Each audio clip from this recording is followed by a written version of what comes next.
जब राखी सावंत का स्वयंवर टीवी पे आता था, जब राखी सावंत का स्वयंवर प्रवीण जी टीवी पे आता था, हमारे गांव का हर बूढ़ा चश्मा पोंछ के टीवी का आगू में बैठ जाता था। अच्छा। हमने कहा बाबा इस उम्र में स्वयंवर से का लेना देना। बोले बेटा जब तक सांस है तब तक आस है। ये स्वयंवर में कौन धनुष तोड़ना है, इसमें तो अपना भी चांस है। कॉमेडी के वीडियोस देखने के लिए हमारे चैनल को लाइक और सब्सक्राइब करें।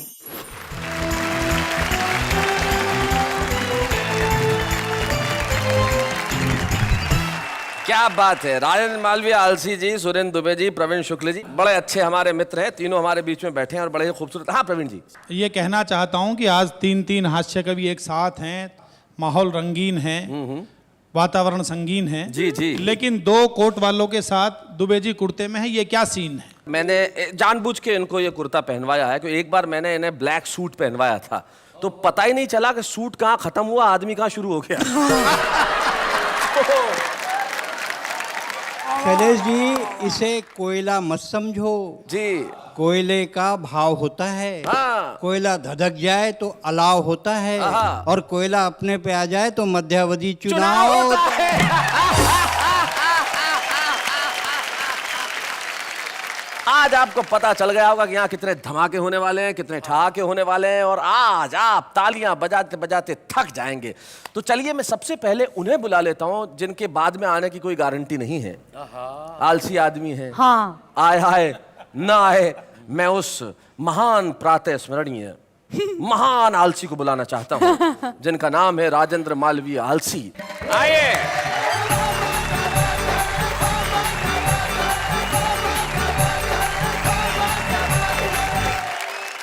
सभी को प्रणाम करता हूं। जी, जेब में हाथ डाल के।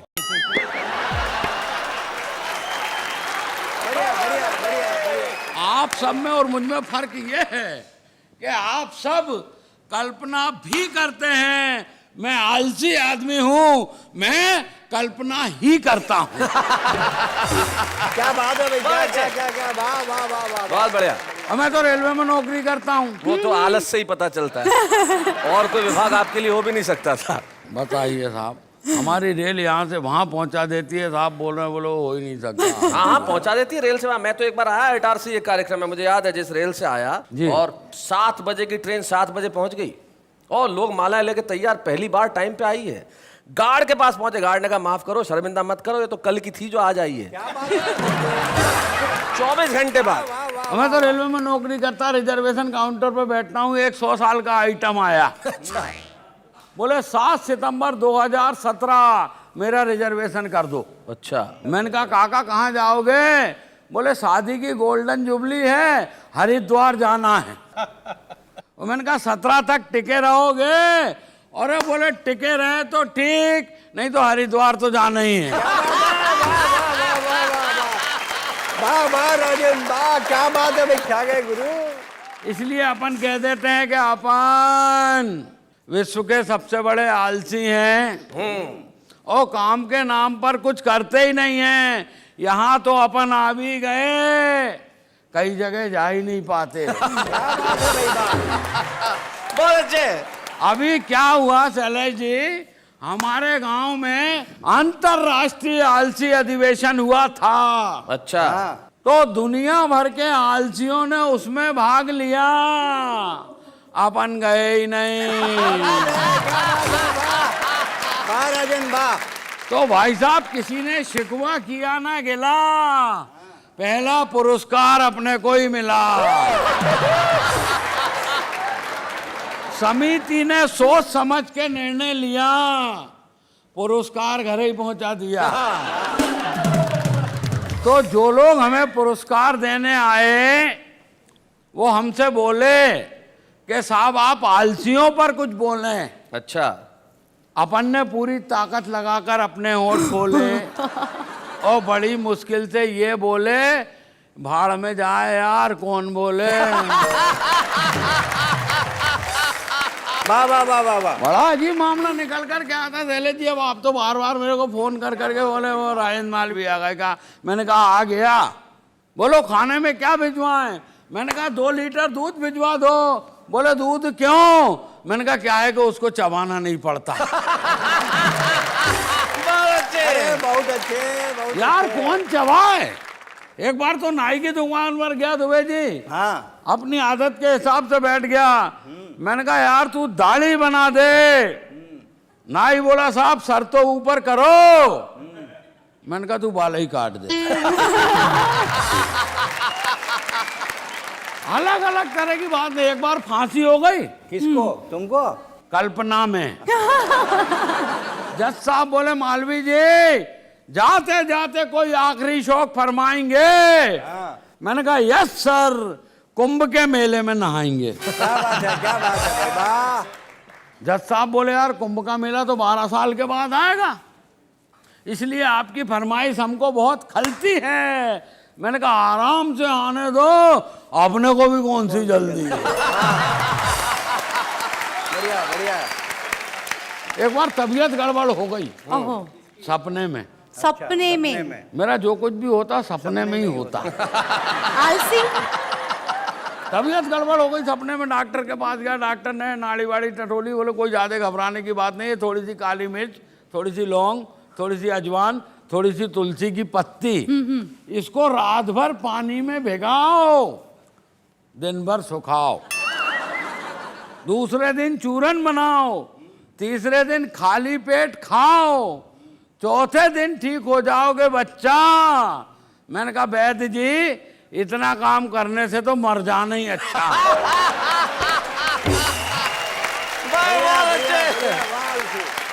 नेता लोग आते बोले हमको वोट दो, हमको वोट दो, हमको वोट दो। हमारी माँ ने कहा तुम्हें क्या वोट दें? एक बार वोट दो तो तुम 5 साल के बाद आते हो। नेता बोला ऐसी क्या बात है माता जी, आजकल तो हम हर साल आते हैं।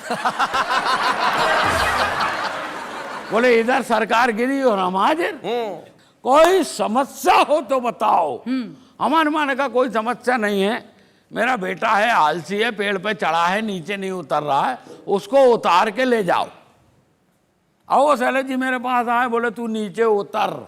मैंने कहा मैं नीचे क्यों उतरूं, मैं तो आलसी हूं। बोले जब तू आलसी है तो तू पेड़ पे चढ़ा कैसे? मैंने कहा मैं पेड़ पे कहाँ चढ़ा था, मैं तो जमीन पे पड़ा था और मुझे क्या मालूम के नीचे एक बीज गड़ा था।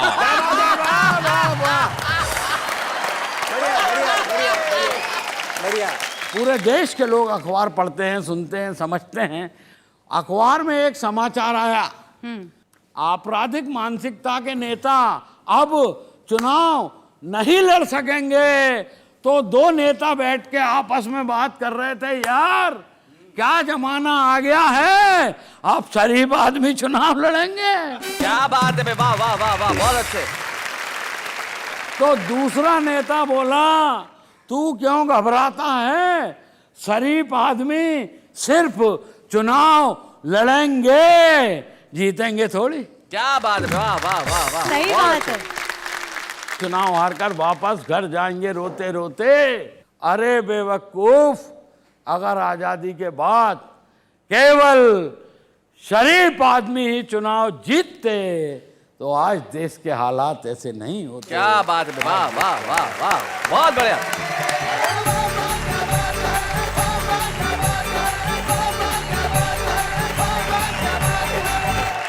भाई बहुत अच्छे राजन जी, कमाल कर दिया आपने। और सबसे बड़ा तो आपको बहुत बहुत धन्यवाद कि आप वापस भी लौटे, वरना आपका क्या भरोसा, आप यहीं बैठ सकते थे, अपन जाते ही नहीं।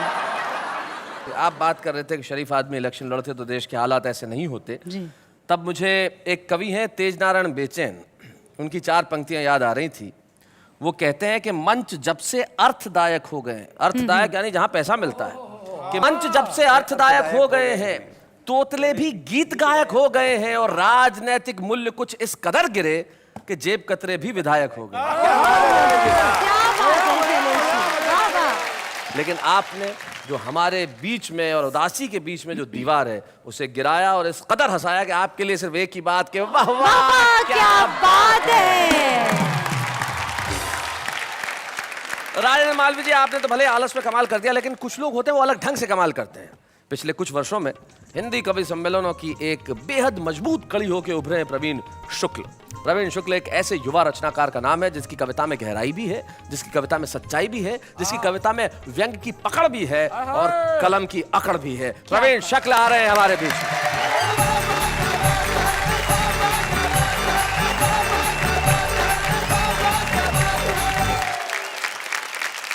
कल्पना की बात चल रही है तो हास्य बिखरा हुआ चारों तरफ।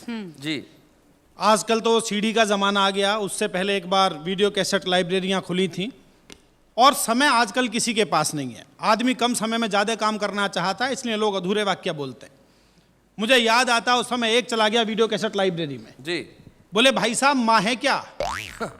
माँ फिल्म की कैसेट मांगना चाहता था। दुकानदार बोला जी माँ तो नहीं है, आज डैडी को ही देख लो। वो भी महेश भट्ट की डैडी फिल्म के बारे में बता रहा था। जी पीछे से दूसरा कस्टमर पहुंच गया, बोले साहब बहू रानी है। इस बार दुकानदार गच्चा खा गया, उसने सोचा घर की बहू को ही पूछ रहा है। उसने गर्दन घुमाई, आवाज मारी बहू रानी है क्या? अंदर से लड़के की आवाज आई, बहू रानी को तो 4 दिन पहले शैलेश लोढ़ा जी ले गए। तभी शैलेश जी बहू रानी फिल्म की कैसेट लेकर आ गए। बोले अरे यार कैसी बहू रानी दे दी, इसकी तो आवाज ही ठीक नहीं है।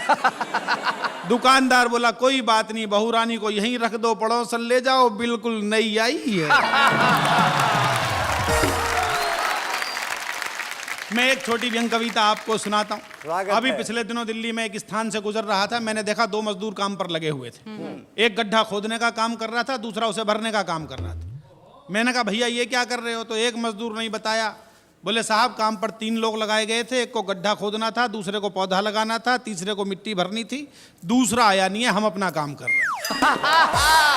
बहुत अच्छे। ये आनंद की स्थितियां, तब आप एक कविता का आनंद लीजिए। जी सुनिए जनाब, अभी पिछले दिनों की शाम कवि सम्मेलन से घर लौटते समय हमारा पांव अचानक एक बोतल से टकराया। मैंने घबराकर बोतल को उठाया और सकपकाकर जैसे ही ढक्कन खोला, विस्फोट के साथ छूट गया बम का गोला। चारों ओर फैल गया धुआं ही धुआं। धुएं के बादलों के बीच एक बहुत बड़ा जिन्न प्रकट हुआ। बोला आका आपने मुझे आजाद किया है, मैं जिंदगी भर आपकी जी हुजूरी करूंगा। जो भी मांगना चाहते हो मांग लो, मैं आपकी हर एक इच्छा पूरी करूंगा। मैंने कहा जिन्न महाराज यदि करना ही है तो कर दो इतना सा काज, भारत की भूमि से भ्रष्टाचार भगा दो। जिन्न बोला मैं वापिस बोतल में घुस रहा हूं, तुम ऊपर से ढक्कन लगा दो। बहुत अच्छे। Very nice. पति पत्नी के संबंध पर एक छोटी कविता सुनाता हूं, आनंद लीजिए। स्वागत, सुनाइए। शादी के बाद पहली ही मुलाकात में पत्नी पर रौब डालने के लिए पति ने कहा बात ही बात में, देखो मैं जिंदगी को अपनी शर्तों पर ही जीता हूं। रोजाना क्लब जाता हूं, ताश खेलता हूं और दारू भी पीता हूं। अब तुम भी अपने बारे में कुछ बताओ। तो लड़की बोली जी बिल्कुल भी मत घबराओ, तुम्हारी और मेरी खूब छनेगी, जितनी बननी चाहिए उससे भी ज्यादा बात बनेगी। तुम जैसा पियक्कड़ ढूंढने के लिए पिताजी ने 4 साल तक समय की बर्बादी की है। अच्छा चिंता मत करो, दोनों के गुण मिलाकर ही शादी की है। कई बार गुण इस तरह से मिल जाते हैं कि उनका प्रभाव बहुत दूर तक जाता है। एक ऐसी सुंदरी, उसने विचित्र वेशभूषा बना रखी है, उसको देखकर लगता है किसी दूसरे ग्रह का प्राणी धरती पर उतर आया है। उसे समाज के अलग अलग लोगों ने देखा, तो देखिए उनकी कल्पना का विस्तार कहां तक हुआ। आनंद लीजिए। कल्पना कीजिए यही है, मतलब इन्हें देखा जा रहा है और लोग क्या कह रहे हैं। सुंदरी यही है, कल्पना कर लीजिए क्या जा रहा है आपका। कल्पना ही तो करनी है, उन्हें समर्पित किया जाता है। इन्हें समर्पित किया जाए। शक्ल इनकी, कविता आपकी। सुनिए कि फोटोग्राफर ने एक आंख मीच कर कहा जी से खींचता रहूं वो पोज लगती हो तुम। खाट पे पड़े हुए मरीज ने कहा कि मुझे जीवन बचाने वाली डोज लगती हो तुम, जीवन बचाने वाली डोज लगती हो तुम। माली बोला बार बार सूंघने को मन करे। अच्छा कि माली बोला बार बार सूंघने को मन करे, नया नया खिला रेड रोज लगती हो तुम।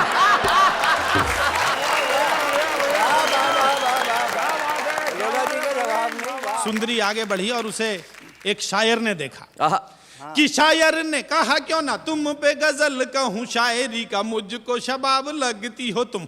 जिसे देख कर मन मांसाहारी होने लगे, शाकाहारियों को वो कबाब लगती हो तुम। शाकाहारियों को वो कबाब लगती हो तुम।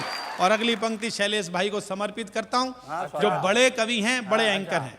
कि जिन सूफियों ने एक बूंद का भी चखी नहीं, ललचाती उनको शराब लगती हो तुम। बीए में जो बार बार फेल हो रहा था, बोला सारे ही सवालों का जवाब लगती हो तुम। सारे ही सवालों का जवाब लगती हो तुम।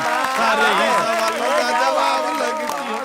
एक छंद विशेष सुनिएगा, आपको आनंद आएगा। वाह, वाह, वाह। दुबे जी देखिएगा। बिल्कुल स्वागत है। कि शुगर के जितने मरीज मीठा छोड़ चुके, उनको जरूरी नमकीन लगती हो तुम। डायबिटीज घट जाए तो और ज्यादा खतरनाक हो जाती है। कि शुगर के जितने मरीज मीठा छोड़ चुके, उनको जरूरी नमकीन लगती हो तुम। लाखों अखियों में काले काले मेघ घिरते हैं, जब भी जरा सी गमगीन लगती हो तुम। जब भी जरा सी गमगीन लगती हो तुम। प्रॉपर्टी डीलर हड़पने को आतुर हैं, कि प्रॉपर्टी डीलर हड़पने को आतुर हैं, लफड़ेगी उनको जमीन लगती हो तुम।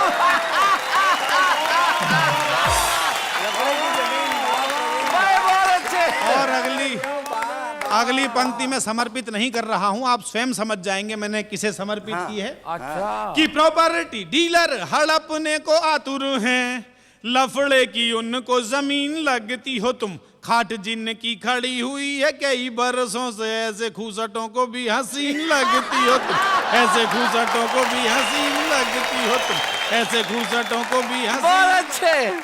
कल्पना का विस्तार देखिए कि कवि कहां तक सोचता है। हाँ भाई स्वागत है। कि तुम्हें देखते ही मन नाचने को करता है, मन का मयूर बोला घन लगती हो। वाह वाह वाह। घन मतलब बादल। बादल, आप जानते हैं कि बादलों को देखकर मोर का नाचने का मन करता है।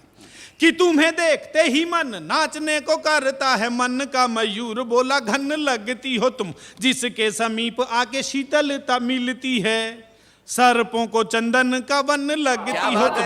सर्पों को चंदन का वन लगती हो तुम। परेशान जिसे आए कर वाले करते हैं, कि परेशान जिसे आए कर वाले करते हैं, उसे एक नंबर का धन लगती हो तुम। नेता बोला मार दूंगा सबको तुम्हारे लिए, मुझको तो संसद भवन लगती हो। मुझको तो संसद भवन लगती हो। मुझको तो संसद भवन लगती हो। मुझको तो। भाई क्या बात है भाई, वाह वाह वाह। बहुत अच्छा।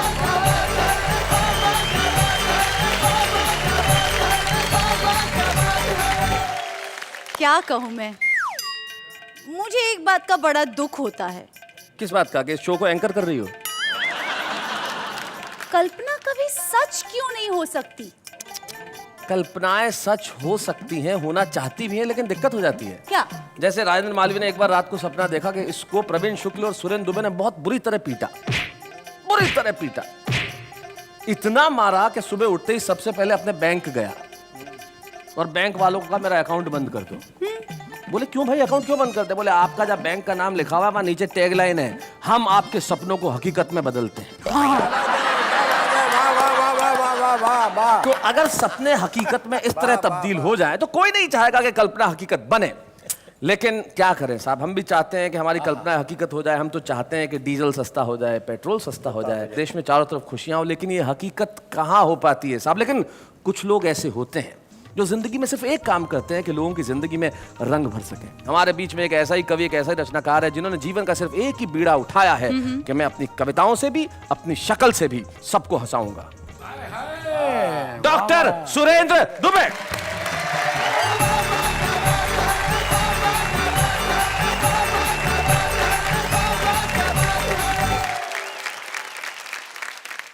सुरेंद्र दुबे जी, आप उठ के वहां से यहां तक आए तो ऐसा महसूस हुआ जैसे स्विस बैंक से काला धन भारत वापस लौट आया। क्या बात है, क्या बात। ऐसा है, जब हमारी पत्नी खुश होती है जी तो कहती है तुम मेरे सोना हो, तुम मेरे चांदी हो, तुम मेरे मोती हो, तुम मेरे धन हो। और बाबा रामदेव कहते हैं काला धन जब्त होगा। क्या बात है, क्यूट वन। जब राखी सावंत का स्वयंवर टीवी पे आता था, हाँ। जब राखी सावंत का स्वयंवर प्रवीण जी टीवी पे आता था, हमारे गांव का हर बूढ़ा चश्मा पोंछ के टीवी का आगू बैठ जाता था। अच्छा। हमने कहा बाबा इस उम्र में स्वयंवर से का लेना देना? हाँ। बोले बेटा जब तक सांस है तब तक आस है। जब तक सांस है तब तक आस है। और ये स्वयंवर में कौन धनुष तोड़ना है, इसमें तो अपना भी चांस है। भाई साहब, कल्पना तो है, जैसे बच्चों के नर्सरी KG1 में पाठ होते हैं, मात्रा नहीं होती है। अमर घर चल, हाँ। चल अमर घर चल, ऐसे पाठ होते हैं। नेहा जी, आप भी पढ़ी लिखी होंगी मैं सोचता हूँ, तो मतलब इतना पहली तो पढ़ी होंगी। नेता चल, दिल्ली चल, पटना चल, टोपी लगा, कुर्ता पहन, मंत्री बन, हवाला कर, घोटाला कर, तिहाड़ जा। बहुत अच्छे, बहुत बढ़िया। नेता चल, दिल्ली चल, पटना चल, टोपी लगा, कुर्ता पहन, मंत्री बन, हवाला कर, घोटाला कर, तिहाड़ जा, वापस आ, टोपी लगा, कुर्ता पहन, मंत्री बन। क्या बात है, वाह वाह वाह वाह, बहुत खूब, बहुत अच्छे। हिंदी की क्लास थी, हिंदी की क्लास थी। हिंदी की क्लास थी, टीचर एकदम उदास थी। पति से लड़कर आई, अब काहे की पढ़ाई।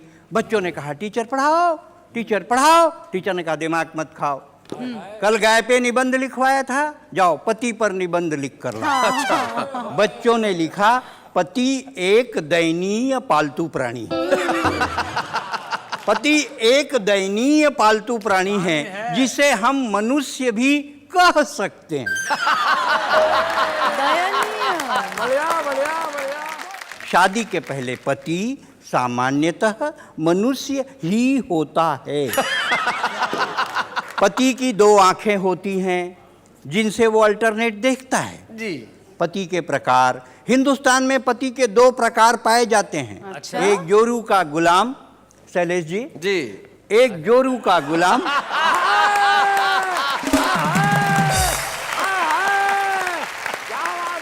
एक जोरू का गुलाम, दूसरा जोरू का बादशाह। जोरू का गुलाम ये सस्ती, सुंदर और टिकाऊ नस्ल है।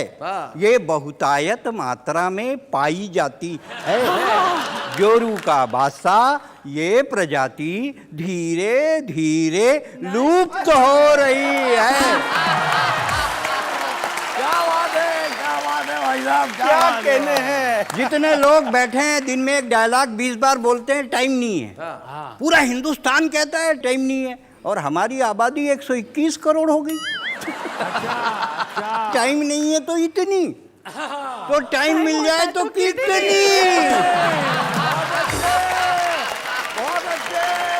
जिसको देखो टाइम नहीं है।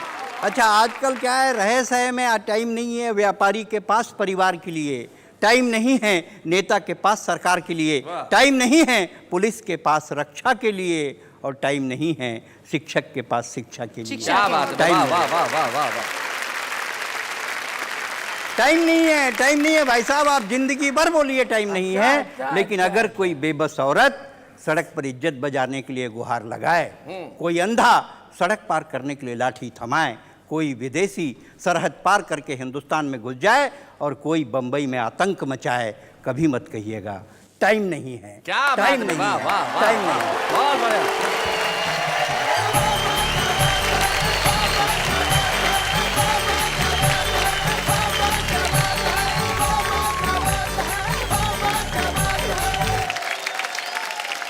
भाई यहाँ तालियां हैं, ठहाके हैं और खुशियों की बरसात है, क्योंकि ये वाह वाह क्या बात है। जिंदगी में कई चीजें होती हैं। जैसे मित्रों, सुरेंद्र जी, हुआ यूं कि एक बार एक नेताजी गांव के स्कूल का दौरा करने चले गए, तो वहां बच्चों से पूछा कोई प्रॉब्लम तो नहीं है। बोले सर कोई वैसे तो कोई खास प्रॉब्लम नहीं है, पर 6 महीने से कोई टीचर ही नहीं है, हम तो यूं ही बैठे हुए। तो नेताजी बड़े आश्चर्य में बोले फिर ये स्कूल चल कैसे रहा है? बोले वैसे ही जैसे देश चल रहा है। वाह वाह वाह। तो हमारा देश भी भगवान भरोसे चलता है, और कल्पनाओं में तो आदमी भगवान के भरोसे नहीं, खुद के भरोसे रहता है, क्योंकि जो जैसा चाहता है वैसा सोचता है, वैसी कल्पना करता है। चलिए फिर मैं भी आपके लिए कल्पना करती हूँ। मेरे लिए थैंक यू सो मच। मत करना प्लीज। नहीं, पर कर दी ऑलरेडी, बस बताना बाकी है। बताओ। हाँ, शैलेश जी सोचिए, कल्पना बड़ी सिंपल सी है। सोचिए कि आप अगर प्रधानमंत्री बन जाओ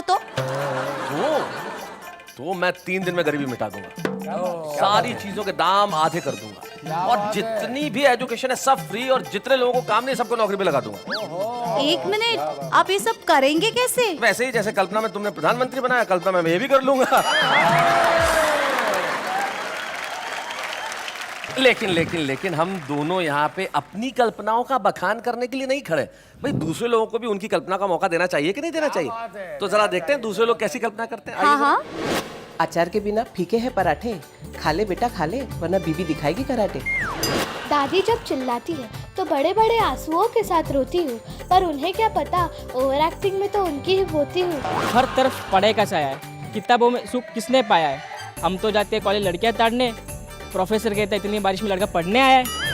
यूँ तो हमने भी की थी सीए की पढ़ाई, हाथ में आ गया सीफ और चूल्हा और कढ़ाई। बढ़िया है। ABCDEFG 1G याद नहीं हुआ, उससे पहले आ गया 3G। बचपन में नानी हमें सुनाती थी परियों की कहानी, अब हम सुनते हैं आज की परी शीला की जवानी। माना कि मेरे बेटे तुझ पे मरते हैं, ये मत भूल कि तेरे ससुरी मुझसे डरते हैं।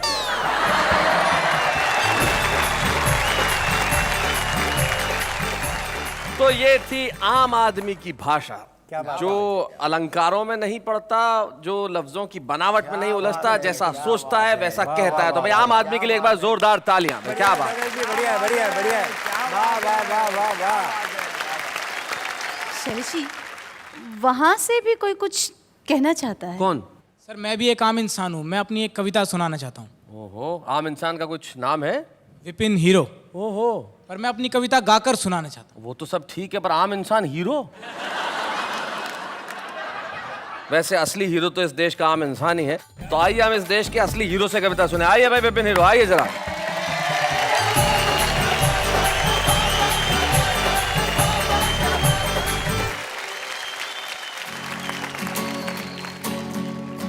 ओ मेरी जान, मैं ही तो हूँ तेरा शाहरुख खान। अच्छा। ओ मेरी जान, मैं ही तो हूँ तेरा शाहरुख खान।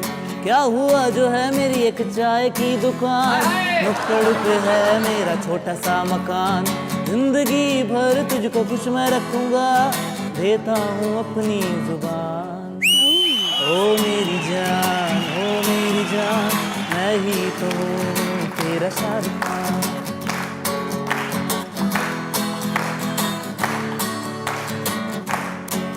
हाँ सुबह जल्दी उठ के मैं तेरे लिए चाय बनाऊंगा। क्या बात है? ओ फैन मट्ठी नहीं खाएगी तो मैं ब्रेड बटर लाऊंगा। हाँ ठंडे पानी से जो ना नहाएगी तो गीजर लगवाऊंगा। हाँ लगवाऊंगा। ओ मेरी जान, मैं ही तो हूँ तेरा शाहरुख खान। क्या हुआ जो है मेरी एक चाय की दुकान, नुक्कड़ पे है मेरा छोटा सा मकान।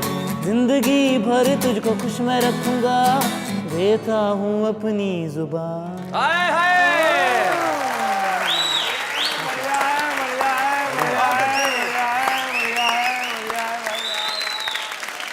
हमारा एक दोस्त एक बहुत बढ़िया बात बताई। एक आदमी चाय की दुकान चलाता था और वो भी शायर। बोले हम यादों की चादर तानते रह गए, वो रामलाल के साथ भाग गई, हम चाय छानते रह गए। तो ये जो आशिकी है ये कमाल की है। लेकिन विपिन, आपके आत्मविश्वास को बधाई, आपने जिस तरह से कविता सुनाई। हमारे कवि मित्रों से मैं पूछना चाहूंगा, क्या लगा आपको सुन के? मुझे तो ये लगा कि विपिन ने जो कहा है कि चाय की दुकान है, और वैसे मैं शाहरुख खान हूं तो दिखने में तो शाहरुख खान जैसे ही।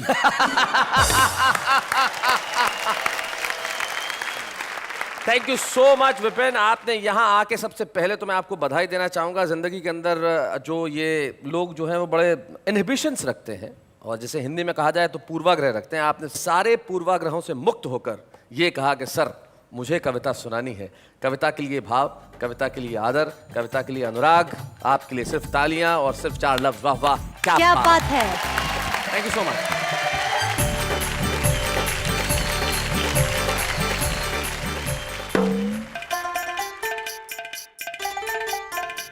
हेलो, ओ मुगल आजम की मधुबाला कहाँ खो गई? डूब गई। कल्पना कर रही थी। कल्पना कर रहे हैं। क्या क्या कल्पना कर रही थी? बट शर्म आ रही है बताने को। तकलीफ वाली बात है, फिर भी जरा बता दो क्या क्या कल्पना क्या है ऐसी? इतना आग्रह कर रहे तो बता ही देती हूँ। जी सोचिए, बड़ा सा कवि सम्मेलन चल रहा है। जी सोचा। हजारों की तादाद में ऑडियंस आई हुई है। हम इतने खूबसूरत तैयार होके हम दोनों मंच पे गए। हाँ। आपने कविता बोली, सबने वाह वाह कही मुझे। कविता मैंने सुनाई, वाह वाह मुझे कही। शर्म नहीं आती? सर पहले ही बोला था, वही आ रही थी, आपने बोला बोलो बोलो बोलो।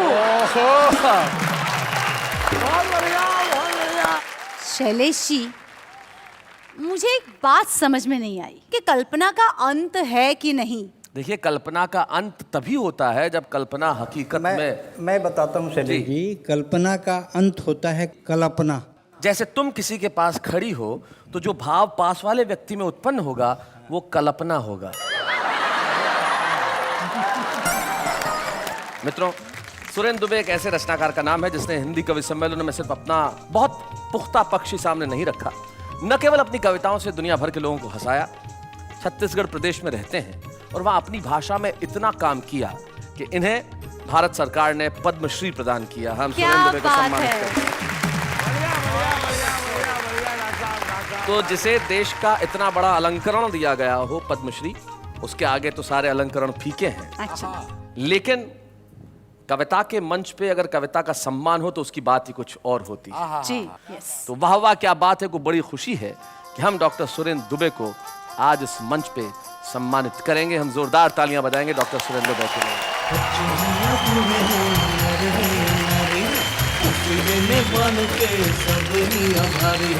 सबको हंसाने वाले सबके साथ है, बाबा क्या बात है, बाबा क्या बात है। तो कोई व्यक्ति तब तक सफल नहीं होता जब तक उसके पीछे कोई महिला न हो। और आपके पीछे तो दो महिलाएं हैं। दूसरी कौन सी? उन्हीं बताता है, यहाँ मरना थोड़ी है। लेकिन हम जानते हैं डॉक्टर सुरेंद्र दुबे को आज हमने सम्मानित किया है तो इनकी सफलता के पीछे इनकी अर्धांगिनी, इनकी जीवन संगिनी, इनकी पत्नी का हाथ है। रायपुर छत्तीसगढ़ से हमारे बीच में आ रही हैं श्रीमती शशि दुबे। आइए।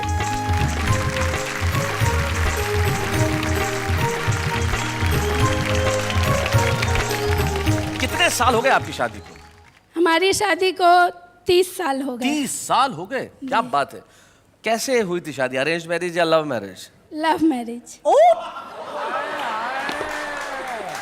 देखो, इसमें दो आश्चर्य हैं। एक तो 30 साल पहले लव मैरिज और दूसरी लव मैरिज इनसे। भाई ये कैसे हुआ?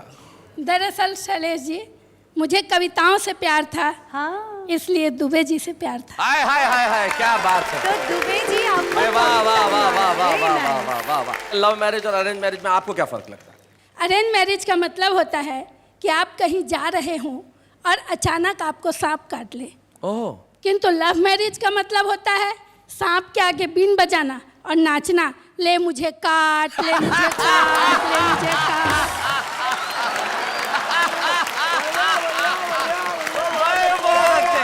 जब ये मेरे प्रेमी थे जी, तो मेरी सारी मांगे भाग भाग कर पूरी करते थे। अच्छा। और जब शादी हो गई तो मांगे सुनते ही भाग जाते।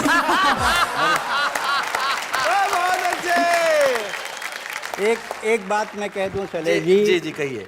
बेटी, बहू, पत्नी, प्रेमिका, लड़की के बहुत सारे रूप होते हैं जीवन में, पर फली फूली टहनियाँ जड़ों की तरफ मुड़ी रहती हैं। बेटियां कहीं भी रहें, माँ बाप से जुड़ी रहती हैं। वाह वाह वाह वाह वाह वाह वाह वाह वाह। तो ये था कल्पनाओं से भरा हुआ एक ऐसा शानदार काल्पनिक सफर जिसमें हमने सिर्फ हंसी की बात ही नहीं की, मुस्कुराहट ही नहीं बांटी, बल्कि जिंदगी की कल्पनाओं को हकीकत में बदलते भी देखा। कल्पना जिंदगी में किसी भी रूप में हो सकती है, इसलिए एक शायर के 2 शेर मुझे याद आते हैं जो मैं जाते जाते कहना चाहता हूँ। वो कहते हैं कि खुशबू हूँ, मेरे नाम को फूलों में बांट दो, जहनों में बांट दो, मुझे जिस्मों में बांट दो। मैं ख्वाब हूँ, ख्याल हूँ, शबनम हूँ, रंग हूँ, मैं खिलखिलाऊंगा, मुझे लफ्जों में बांट दो। क्या बात है। अगले शनिवार की रात 10 बजे ऐसे ही सफर पे हम मिलेंगे जिसका नाम है वाह वाह क्या बात है।